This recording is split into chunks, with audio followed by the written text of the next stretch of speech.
Born into a rising European royal family, Princess Stephanie was destined for greatness. But instead, she married into a royal nightmare. Trapped in a loveless marriage, she lived a life of betrayal and sickness, resulting in her becoming infertile at just 22. Before we unravel the tragic fate of a princess who traded Belgium's promise for Austria's curse, where palaces glittered with gold while hearts rotted in silence, and a marriage meant to unite empires instead destroyed lives, take a moment to subscribe and tap that like button. If you're drawn to history's forgotten scandals, to the shadows behind royal crowns, then you're in the right place. And tell me in the comments, where in the world you're watching from. Now let's rewind to how this moment started. The year was 1864, and Belgium was still a relatively young kingdom on the map of Europe. Out of its palaces came a child who, on paper, had everything the world could offer. On May 21, 1864, at Leeken Palace near Brussels, a daughter was born to Prince Leopold of Belgium and his wife, Archduchess Maria Henriette of Austria. She was given the name Stephanie, and from the moment she entered the world, expectations were piled upon her. Her father, who would later become King Leopold II, had ambitions far greater than his small country. Belgium was only a few decades into its existence as an independent nation, but Leopold envisioned it rising on the global stage. Stephanie was born into this vision, a living piece of his political chessboard. Her mother, Maria Henriette, came from the powerful Habsburg dynasty of Austria, a family with centuries of influence. This bloodline gave Stephanie a direct link to Europe's most prestigious imperial court. She was not merely Belgian royalty, she was a bridge between kingdoms. Yet inside the walls of her childhood home, the atmosphere was far less harmonious than the polished image presented to the public. Leopold was known for his coldness, his relentless ambition, and later, his infamous exploitation of the Congo Free State. Maria Henriette, though devoted to her children, found herself increasingly isolated in the marriage. Young Stephanie grew up in a household where affection was rare, and duty always came first. By the age of 7, Stephanie had already endured her first brush with mortality. In 1871, she contracted typhus, a disease that ravaged her body and left her bedridden for weeks. Though she recovered, the experience foreshadowed a life where health and illness would play a constant role. Her education was strict and highly disciplined. Tutors drilled her in languages, history, etiquette, and music, preparing her for a future that was never meant to be her own choosing. Like most royal daughters of her era, her destiny was clear: she would be married off to strengthen political ties. Love had no place in the equation. From a young age, Stephanie was paraded before visiting dignitaries as a model of Belgian royalty. Her father's ambitions made her valuable, a pawn he could one day move onto the board of European politics. For Stephanie, this meant her childhood was not one of freedom but of constant preparation. Every lesson, every introduction, was aimed at shaping her into a future queen or empress. Still, as she entered her teenage years, there was a flicker of excitement. At 14, she traveled with her family across Europe, where she first encountered the glittering courts that would define her future. It was during these years that her path crossed with a man who would change her life forever: Crown Prince Rudolf of Austria, heir to the vast Austro-Hungarian Empire. Rudolf was charming, intelligent, and worldly, the kind of figure a young princess might imagine in her daydreams. But what Stephanie could not have known was that behind the polite smiles and gentle conversation, Rudolf carried demons that would eventually destroy them both. By the late 1870s, her father Leopold saw opportunity. A marriage between Stephanie and Rudolf would link Belgium's royal family directly to the Habsburg Empire, cementing Belgium's place in European politics. Negotiations began, and within a few years, Stephanie's fate was sealed. At just 16 years old, she became engaged to the man who would one day become Emperor of Austria-Hungary. The newspapers declared it a match made in heaven, a young Belgian princess stepping into the grandeur of Vienna's court.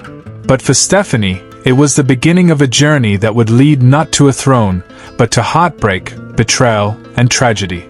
The bells of Vienna rang out on May 10, 1881, as Princess Stephanie of Belgium became Crown Princess of Austria-Hungary. At only 17 years old, she was married to Crown Prince Rudolf, the only son of Emperor Franz Joseph and Empress Elizabeth, better known to history as Sisi. The ceremony was dazzling. Nobles from across Europe filled the grand halls of Vienna, dressed in jewels and silks. Foreign dignitaries gathered to witness the union of two great houses, the young Belgian princess stepping into one of Europe's most prestigious dynasties. For Stephanie's father, Leopold II, it was a political triumph. His daughter was now destined to become Empress of Austria, one of the highest crowns in Europe. To the crowds lining Vienna's streets, it looked like a fairy tale. But beneath the glitter, cracks were already forming. Rudolf, 12 years older than his bride, was charming in public but troubled in private. He had grown up under the crushing expectations of his imperial father and the suffocating control of palace life. Stephanie, still in her teens, was thrust into this world with little preparation. The Austrian court was far more rigid and formal than the Belgian palace she had known. Every gesture, every word, was scrutinized. She was expected to be the perfect consort, obedient, dignified, and, above all, fertile. For a time, things seemed hopeful. In September 1883, Stephanie gave birth to a daughter, Elizabeth Marie, known affectionately as Ursi. The empire celebrated the arrival of the child, though privately, disappointment lingered. The imperial family had wanted a son, an heir to secure the Habsburg throne. Instead, Rudolf and Stephanie's marriage faced pressure to produce more children, preferably a boy. But fate dealt Stephanie a cruel hand. Rudolf's lifestyle was reckless. He indulged in affairs, alcohol, and late-night escapades, living more like a restless playboy than a future emperor. Worse still, he contracted venereal diseases, syphilis and gonorrhea, and passed them on to Stephanie. At only 22 years old, the infections left her infertile, dashing all hopes of providing another heir. This was more than a personal tragedy. In the rigid politics of the Habsburg court, a princess who could not bear children was considered nearly useless. Gossip spread, whispers followed her, and her position grew increasingly fragile. Okay, stay with me now. Because this is where Stephanie's story begins to shift from hopeful princess to tragic figure. As Rudolf drifted further away, Stephanie found herself trapped in a loveless marriage. He spent more and more time with mistresses, some of them from Vienna's high society, others from far more scandalous circles. The once charming prince became volatile, prone to moods of despair and bursts of cruelty. Stephanie, raised in duty and discipline, tried to maintain her dignity. She focused on her daughter and on fulfilling her ceremonial role. But the walls of the Hofburg Palace grew colder with each passing year.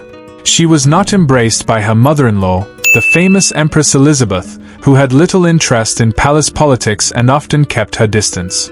Stephanie was isolated, a foreigner in a court that never truly accepted her. Her health, already fragile from childhood, declined further under the strain. The sicknesses she had contracted from Rudolf haunted her body. The loss of fertility was not just a physical wound but a public humiliation. Where once she had been introduced as the bright hope of a dynastic union, now she was whispered about as a failure. Meanwhile, Rudolf was spiraling. His disillusionment with imperial politics grew.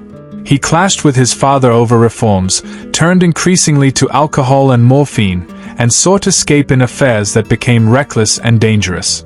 Stephanie watched as her husband, once hailed as the future of the Habsburg dynasty, became more unpredictable with every passing year. The marriage that had begun in pomp and splendor was now a gilded cage. Behind the palace doors, there was no love, no partnership, only betrayal, bitterness, and the looming shadow of tragedy. And for Stephanie, the worst was yet to come. By the late 1880s, the cracks in Stephanie's marriage to Crown Prince Rudolf had become canyons. To the outside world, she was still the dignified Crown Princess of Austria-Hungary, mother to their daughter Elizabeth Marie. But behind the walls of the Hofburg Palace, the marriage had collapsed. Rudolf, once the hope of the empire, had grown restless, angry, and reckless.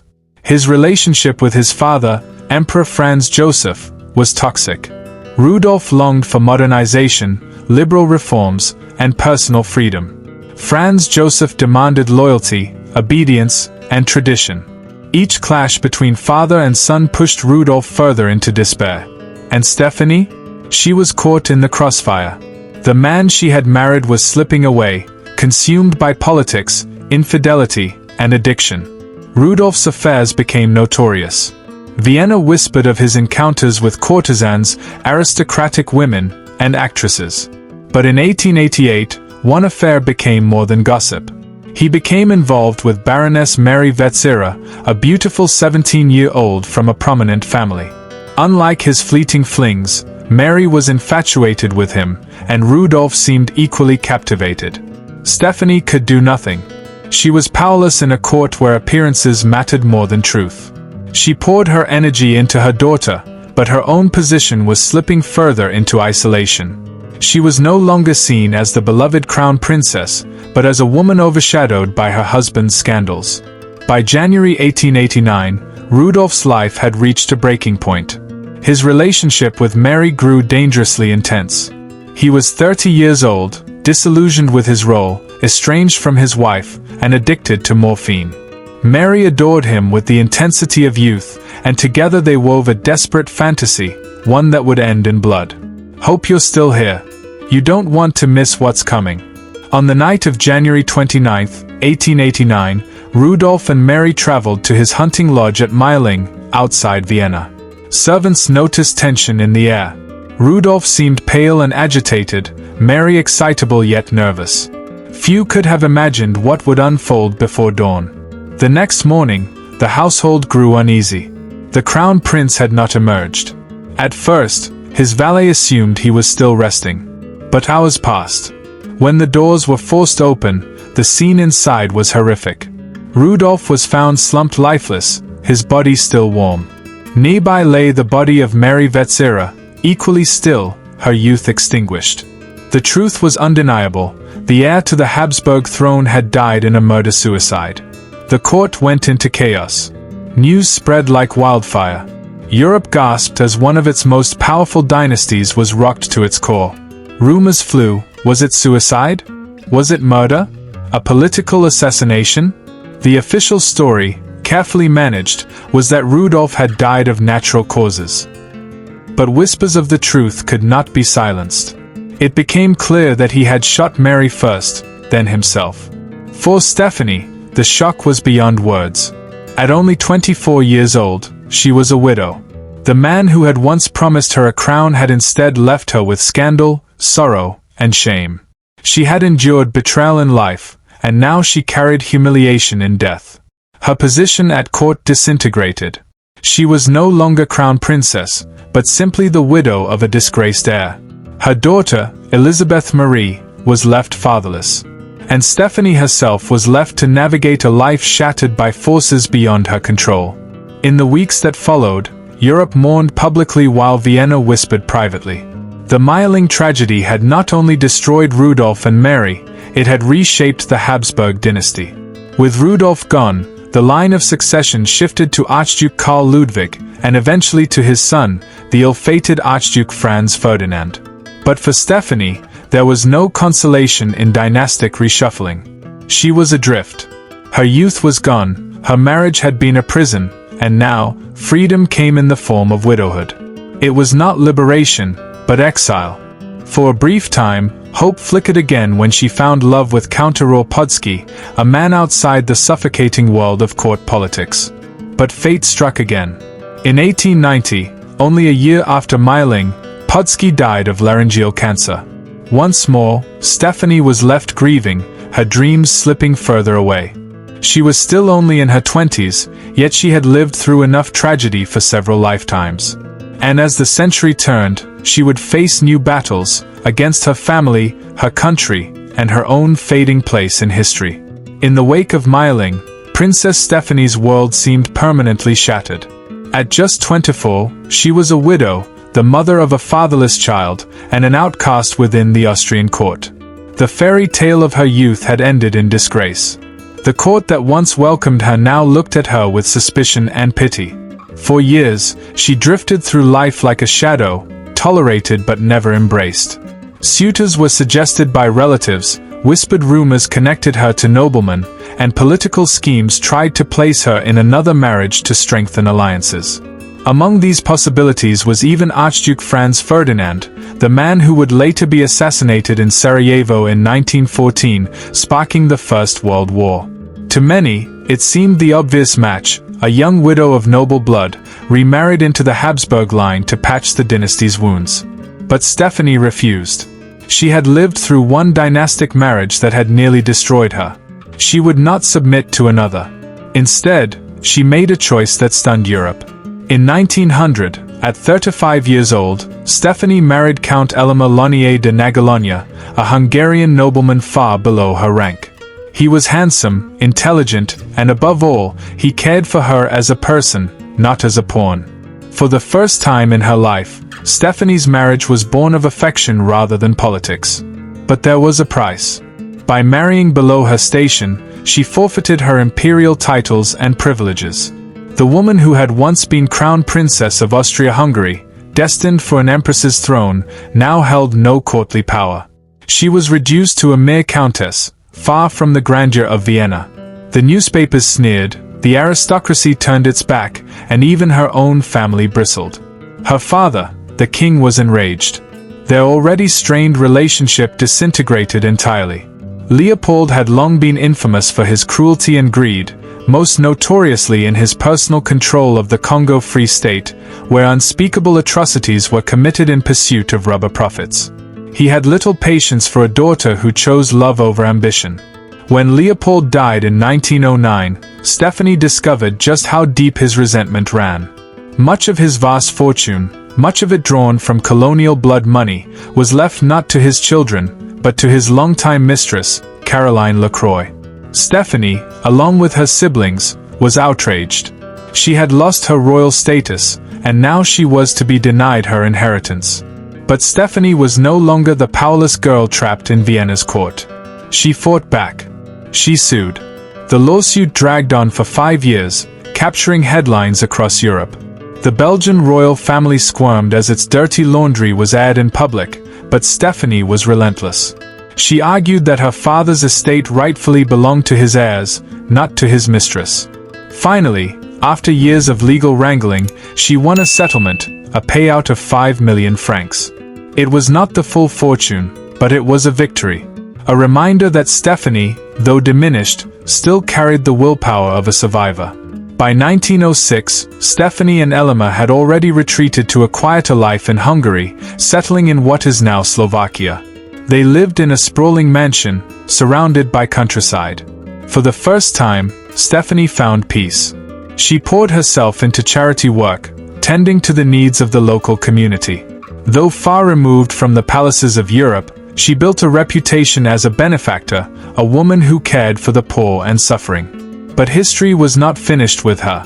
In 1914, Archduke Franz Ferdinand, the man she once refused to marry, was assassinated in Sarajevo. The shot that killed him set fire to Europe, plunging the continent into the First World War. Belgium was invaded by Germany, her homeland reduced to rubble and misery.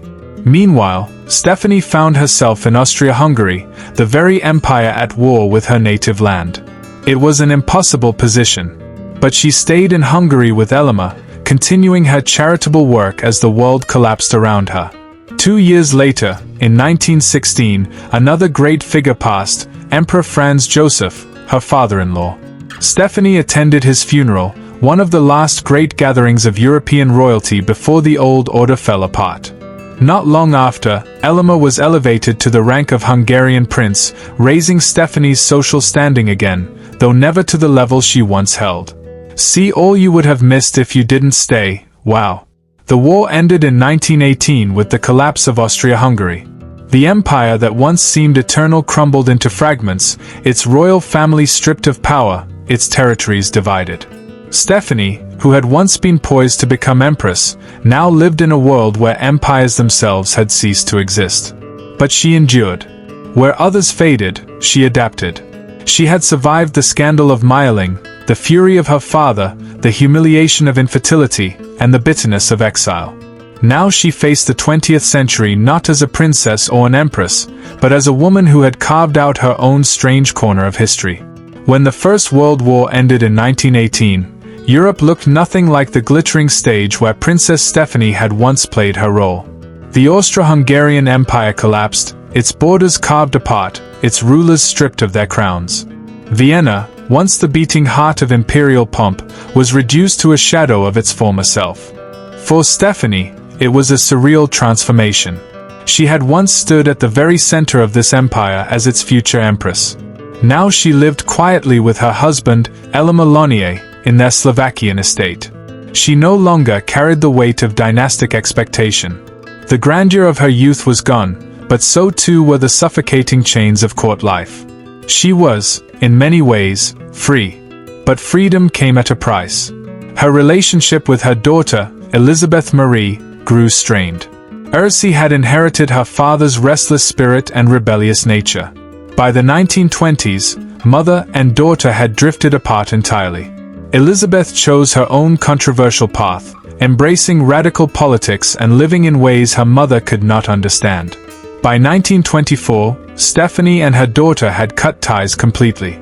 The bond that had once given Stephanie a sense of purpose was now broken beyond repair.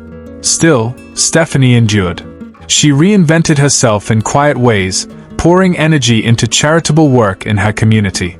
Villagers in the surrounding countryside came to know her not as a disgraced royal or a tragic widow, but as a benefactress, a woman who used what influence and wealth she had to help those less fortunate. But time has a way of pulling memories back to the surface. By the 1930s, Stephanie decided to confront her past on her own terms. She sat down to write her memoirs. The result was I Was to Be Empress, first published in 1935 and later translated in 1937. In its pages, she recounted her childhood, her marriage, and, most vividly, the Meiling tragedy.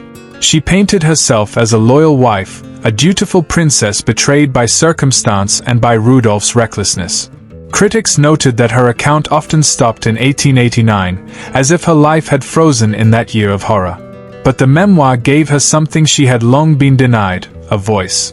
The title alone, I Was to Be Empress, spoke volumes. It was not just a statement of fact, but a cry of what might have been. She had been born to rise, trained to rule, and promised a crown. Instead, she was left with memories, shadows, and scars. By the time the Second World War erupted in 1939, Stephanie was in her 70s.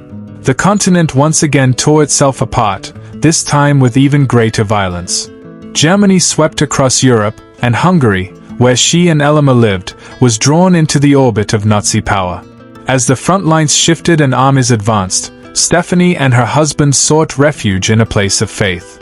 They moved into the Pannonhalmer Arch Abbey, a Benedictine monastery in Hungary. There, in the quiet halls and candlelit chapels, she lived out her final years. The abbey, with its centuries of history, must have seemed to her both a sanctuary and a tomb, a place to reflect on a life that had spanned the collapse of dynasties, the birth of nations, and the ruin of empires. On August 23, 1945, just months after the guns of World War II fell silent, Stephanie died. She was 81 years old. Her husband Elima followed her a year later. Together they were buried in the abbey, side by side, far from the grandeur of Vienna or Brussels, far from the palaces where she had once been groomed to rule.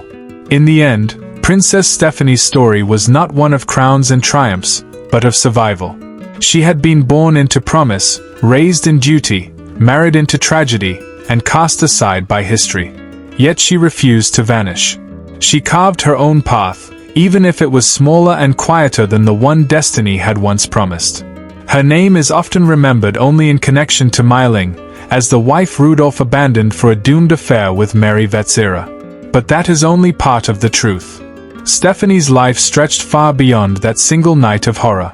It was a story of resilience in the face of betrayal, of courage in the shadow of disgrace, and of endurance in a world that changed beyond recognition. She was never an empress. But she was, until the end, a survivor. And if you think Stephanie's fate was tragic, Wait until you see what happened to Spain's most deformed king, a man so cursed that even his portraits lied. That story's waiting for you on the screen right now.